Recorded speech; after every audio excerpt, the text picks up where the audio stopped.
Good morning mga fitness. So today is Monday. So Lunes na naman. So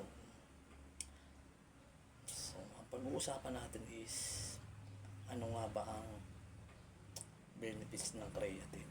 So masama ba to sa ating kalusugan? So yan ang i-explain ko sa inyo mga fitness. So marami tayong klaseng creatine. So monohydrate creatine.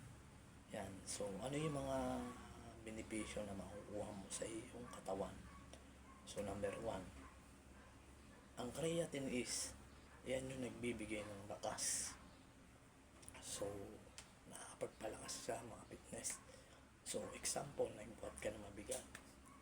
So yung dating binubuhat mo is mas mahihigitan mo pa siya. So hindi lang yan, ang creatine is nakakaano rin siya ng memory gap fitness. Tapos yung taba mo sa tiyan, ginagawa niyang muscle yung taba mo sa tiyan, and nakakapag-build siya ng muscle mga fitness just in 1 week.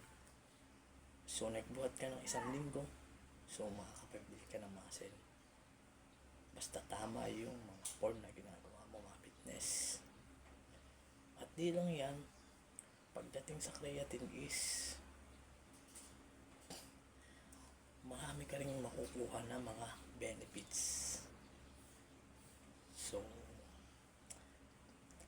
magiging bulky ka, so lean bulking or bulky. So pag nag-take ka ng creatine mga fitness, so powder kasi siya, so titimplahin mo lang siya yun. At di lang yan, yung dati mong lakas mas higit pa lalo mga fitness pag minom ng creatine. So piliin mo lang yung brand na bibili mo na creatine mga fitness. Ang kagandahan din dyan mga fitness is para din sa pang dagdag din sa ating muscle recovery yan mga fitness. So ako nag-creatine ako. So creatine monohydrate yung tinake ko. So before and after, so tig-isang scoop yung ginagawa ko. So yung creatine monohydrate na ginagawa ko mga fitness is nilalagyan ko siya ng juice. So before, pagkainom ko nun, workout. Then after, inom ulit ng creatine.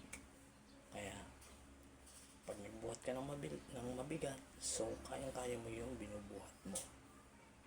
So example, yung 100 lbs na bench press, so dati 12 reps mo siya nagagawa. Ngayon basic na lang, so magagawa mo siya ng 15 to 20 reps. So lalo na kung mag-add ka pa ng weights, lalong lalakas ka. So yun lang mga fitness, sana may natutunan ka sa sinirtong video. So huwag mo kalimutan i-subscribe yung aking YouTube channel, Marsky Fit channel. Yan, so ako nga pala si Coach Marsky. Isa akong fitness coach, fitness athlete, fitness influencer. Yan, so nagbibigay ako ng mga advice about sa fitness health, lifestyle na makakatulong sa inyo.